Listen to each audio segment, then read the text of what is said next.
Okay, summer tub update. What is it? The 23rd of August, 2025. Probably going to talk a bit more about the plants this update over the fish. I said that last time, I ended up talking all about the fish, but we'll see, I guess. A bit windy today and a little bit smoky, but not too bad. Anyway, we're getting towards the end of the season here. I mean, we still got several weeks yet. Probably won't be taking fish in until mid-September, but yeah, we're definitely getting to the point where it's I'm starting to look at, okay, how are things going to come down. Anyway, to talk about the plants in generalities, as you can see, stuff has grown in pretty well, but not as vigorous as in other years. Some years I've had the plants in the tubs literally overflowing with plants. This year, not so much. Part of that might be because we had a milder summer. We didn't have, like, the last few years, having a solid month of 90 plus degree days. This summer's been more, we've had a few stretches, but they've lasted, maybe a week at a time and then dropped back down to the 80s, sometimes even the 70s. The other thing that I think led to not as much plant growth was that I had a bunch of plants that overwintered that I, kept going instead of going and buying as well. I bought a few new plants, but I didn't buy very many of them. And the plants that you get from the what you call it, the nursery, they tend to grow faster than the ones that you overwinter, because they've got a head start from being in warm temps for who knows how long before you pick them up, at least a couple months. Whereas the overwintered stuff doesn't really kick in until probably really May. It starts going and doesn't really take off really until late June or July. Anyway, this tub, the Vletkova are doing well. Let's see if we can see. There's, they like to hang out in this little open spot.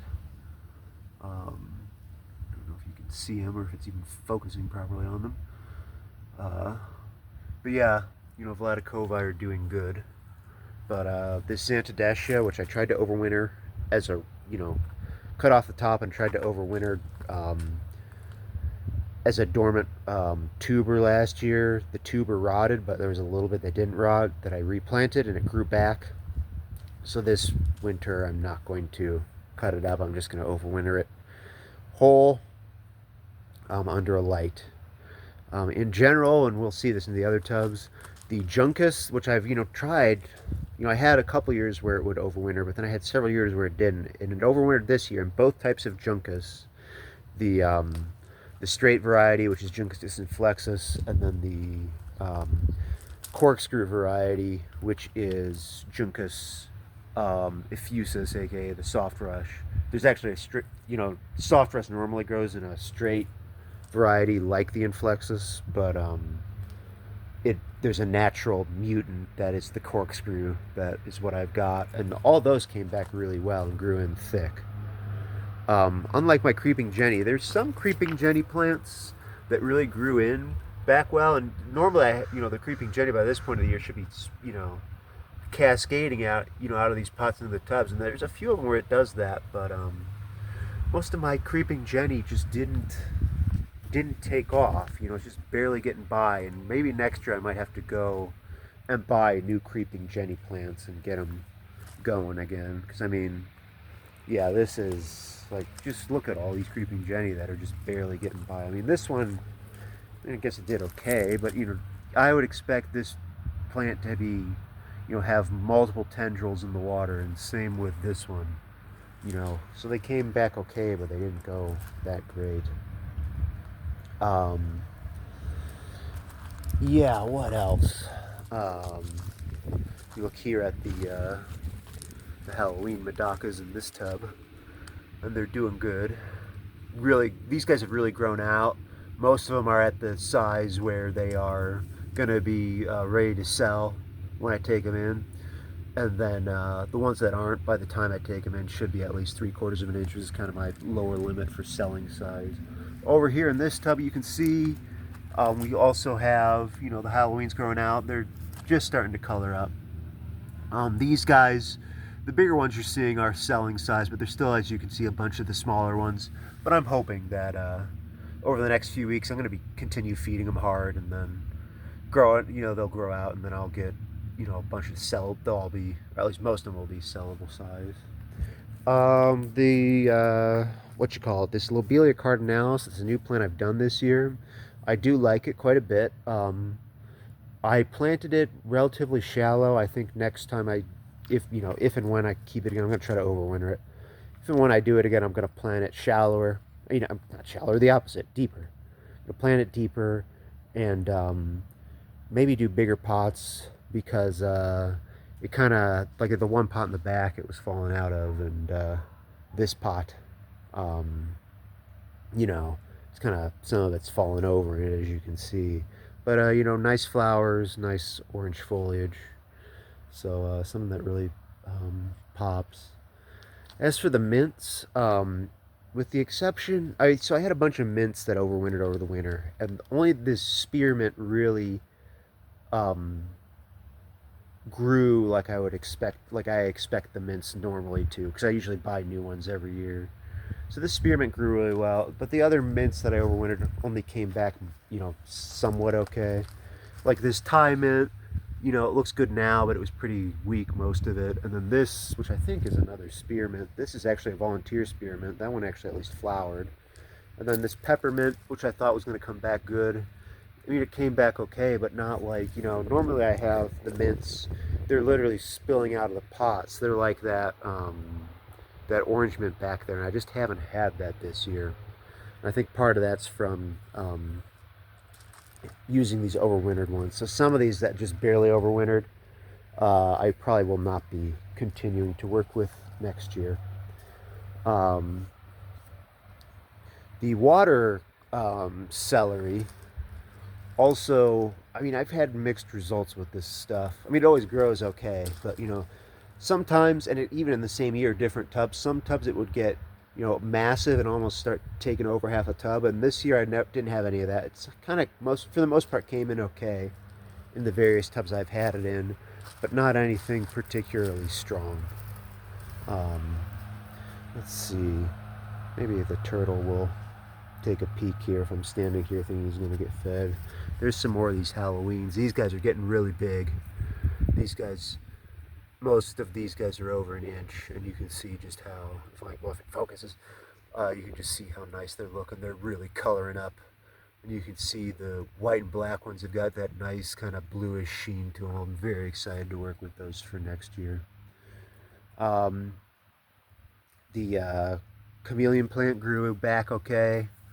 Grew back faster this year than it did the prior year, but I don't think it flowered at all this year, but it did get decent color. I'm probably going to need to repot it next year, and I think pretty much all the plants that I overwintered from last year will need a repotting for next year. Ooh, we can see several of the Miyuki medakas hanging out by the wood right there, if you can see them. Those guys are getting good size on them too, and I'm seeing at least one more in another spot of this tub, so, you know, hopefully should have a good enough group of them to continue the line for next year, because that is my oldest medaka line. That's the first medaka line I got. Haven't seen anything from the Xiphophorus in this tub. The Hikaris, yeah, they're continuing to come in good. Yeah, it'll be interesting to see, pulling these guys down, how many Hikari versus normal I get. The water lettuce. Actually, before I get on the water lettuce, the other thing with Hikaris, I had something surprising. I noticed there's a couple Hikaris. I'm trying to see if I can see any of them up here right now. There's actually a couple Hikaris in this tub. Yeah, actually, this guy right there. Oh, he's swimming. Ooh, that guy that's yeah, there's a couple Hikaris in this tub, which is a surprise, but not totally unexpected, because of the initial Halloween line. one of the fish I used to create that, the male actually that I used, I bred with the white and black females.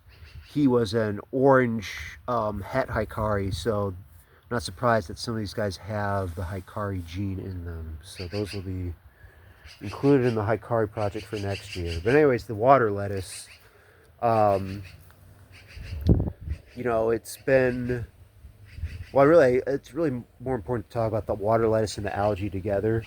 So water lettuce, I think probably because it just wasn't so crazy hot this year, it's grown well in a lot of tubs, but it hasn't done the whole, going and totally out competing the algae that it, did the last several years. So most of these tubs, even if you see like the surface layer of water lettuce, like the Aphanius mento tub, there is algae, thick algae growing under it, which is good for, providing shelter for fry, but it's gonna suck when it comes time to tear these down and get the fish out because you have to pick through the damn algae. So, yeah, it's going to be interesting taking things down this year. Oh, the Australia Canada that I overwintered and then split. The splits are doing okay. This is the only one that's really gotten as tall because it's about, I don't know, 2.5 feet tall. It's the only one that's gotten as tall as the plant, the original plant that I had before I divided it last year, and this is the only one that is throwing up a flower spike. So should hopefully see flowers from this guy next week. And of course, there's not any of the big ones up at the surface, but you can see lots of Aphanius mento in this tub. And there's none up at the surface, but there's some pretty dang big ones in here, big juveniles. So, the Thalia dealbata, it's still growing in. I'm seeing it's throwing off more leaves, although there's been something, I don't know if it's grasshoppers or what, that's been eating some of the leaves. Like you can see that one there got totally destroyed. But at this point, I'm just hoping that this thing's put on good roots. It's going to overwinter it and then hopefully be able to grow it back to full size next year, because this thing should be 4 or 5 foot tall. And this Juncus and Flexus has really done well. And yeah, again with the creeping Jenny, this one filled out the pot, but I'd expect it to be cascading down to the water, and it's not really doing that. The Seep Monkey Flower, that's one of the few new plants that I got this year.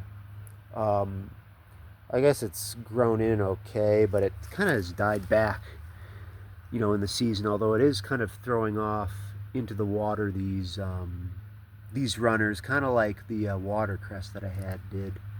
So I guess we'll see for next year how it does. I might try overwintering one of these plants indoors and one of them outdoors. Here's the mega orange mint. The water bluebell, we got the smaller one here, kind of dinky one over there, and then the big one right back there. Did okay, got some flowers from it earlier in the season, but not a whole lot. The mixed medaka tub stuff's growing up. Got some gold and gold marbled medakas. I don't know if I'm going to do anything with them because Halloweens are more flashy. And then there are some darker fish in here, and I'm hoping, because some of these are probably, basically I'm hoping that some of these don't have orange in them because they'd be from the Satan Gold Hikari cross male breeding with my Yuki females. So they don't have the orange in them. Then maybe I could get that towards an Orochi line. This taro continues to be growing out and looks good. And then the the sweet flag has done well, as it always does. Ever since I've got it, super productive plant. And then the umbrella grass, the Cyperus alternifolius, always does well as well. And yeah, can't see any Iliodon right now, but that's kind of the tub update for late August. See you guys in a week.